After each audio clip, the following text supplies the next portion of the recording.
Okay, so I'm going to be explaining how to do exercise 3, or from chapter 3, exercise 5, which has 3 parts.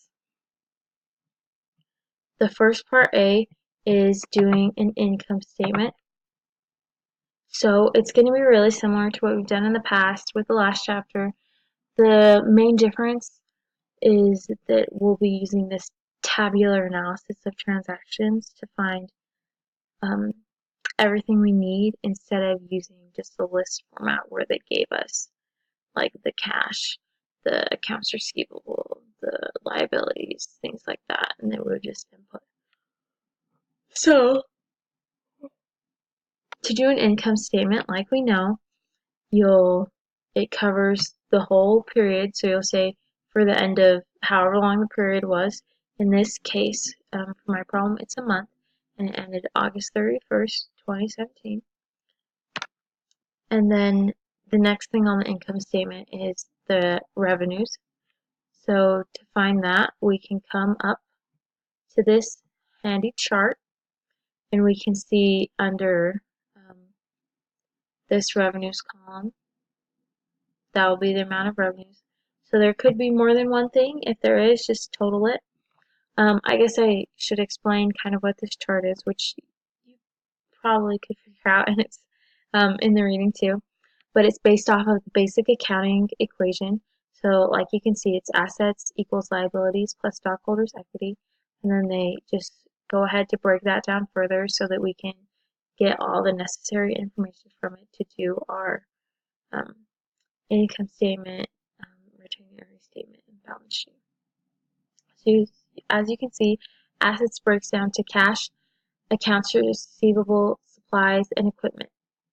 And as we know before, cash, accounts receivable, and supplies are all current assets, and then equipment falls under the property, land, equipment section of the assets.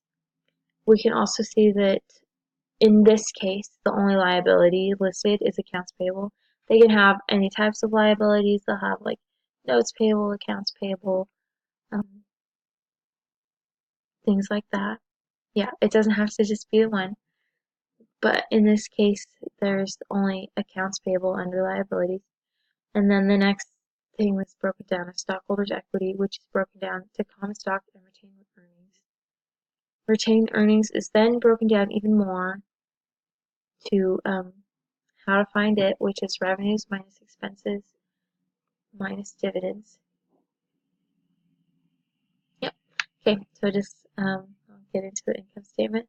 Like I said before, revenues, you can find that by totaling everything that's under the revenues section or column. The next thing is expenses. So in this case, there are 3: rent expense, salaries, and wages expense, and utilities expense that we total. So to find those totals, we can look under expenses, and we see there are 3 entries. Now, if you want to find the total expense, you can just add those. We want to split them up into categories, which these notes on the side help to distinguish what's what. So as you can see in this case, the first one is rent expense, then salaries and wages expense, and utilities expense. And so on yours, I don't know if they'll be the same expenses or different ones, but it's easy to tell what's an expense because it's in the expense column, and then it's easy to see what type of expense it is from these notes. And yeah, and then so you would input all those different types of expenses. Oh, sorry, I'm tired. And then total them to find the total amount of expenses. And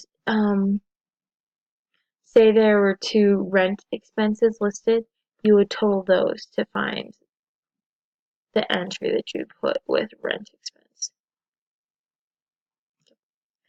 Okay, and then it's just like any other income statement. After you total the revenues and expenses, you'll just subtract the expenses from the revenues, and that will give you your net income or loss.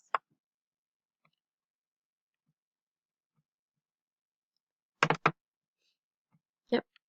The next thing that needs to be done is the retained earnings statement. So in this case, it was the company's first month of operation, for my example. I don't know if all of the exercise fives will have that be the case, but if it isn't, then it should be listed up in the top, probably somewhere, what the retained earnings from the previous period were. Yeah. So in our case, there are none because it's the first month of the company. So we'll put 0 for the retained earnings for the period. And then we had a net income, so we'll add that to the retained earnings from before, which is 0. And then we'll subtract the dividends to give us our ending retained earnings for this period. To find the dividends, you just add everything in this column again, and it will be positive. Because to find the retained earnings, we're subtracting expenses and dividends. They're listed as negatives and to help you balance the equation easier. Yeah, but when you list it down at the bottom, when you use it in your retained earnings statement, you'll use the positive value because we can see that you're taking that away with this less. Yep, and so I mean that's pretty much like retained earnings statements in the past. And then the last part to this question is a balance sheet. As you probably know, we just did the 3 main things for this, the 3 main types of, I don't remember what they're called, descriptive accounting things. Anyway, so for balance sheet, as you probably know, it's just one day. So it'll be the last day of the period, which in my case it was August 31st, 2017. And then after that, you'll list the current assets, which, as I talked about before, are any assets that you think you're going to use up in 1 year. And in this case, that is all the assets besides the equipment. So to find the amount to put with a cash asset, I totaled everything in this column, and same with accounts receivable, I totaled everything in this column. For supplies, I just used the 1 because there's only 1. So for when you do this example or exercise, there might be more than 1 in different areas. There might just be 1, but you always just total the column and use that in your balance sheet. The next thing on the balance sheet after you've totaled your current assets is any land, plants, or equipment, which in my case I only had equipment. So that is listed here, which we can find by, again, totaling the column equipment. After that, just total all the assets, and that'll give you total assets. For current liabilities, in this case, the only current liability is accounts payable. You can look up onto this and just look at liabilities. You might have to use judgment for whether it's a current liability, depending on whether or not it's going to be used in 1 year, 1 accounting period. But generally, if they don't say that it's not a current liability, it will be a current liability. And always accounts payable, notes payable are going to be current liabilities unless it says we're paying this after, like, not in the next period afterwards. After doing the current liabilities, which in this case was only accounts payable, so that's why it's not total, it's already total. Well, the next thing on the balance sheet is stockholders' equity, which is made up of common stock and retained earnings, which we talked about before. So the common stock is listed under stockholders' equity, there's column common stock. Again, if there's more than one entry in the column, total them. And then for retained earnings, you can either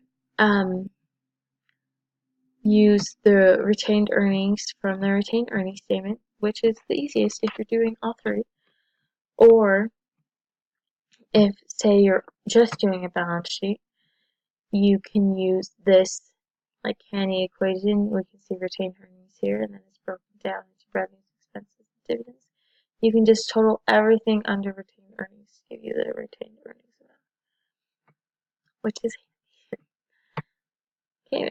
After that, it's just finishing adding. So you'll want to total your stockholders' equity, and then total your liabilities up here and your stockholders' equity, and that's the whole exercise.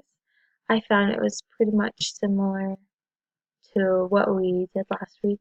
The main difference being this, like I said before. I'm going to post this. If you have any questions, don't be afraid to ask. I hope that step by step was good for you to follow along. I would have done it with you, but I didn't realize I couldn't go back and change it, and I decided to see if I could actually do the problem before I videoed it, and I did it, and it was a lot easier than I expected, which was good. Good news for you. It's probably easier than I expected. I didn't really know what to think about it, but it's good. Anyways, thank you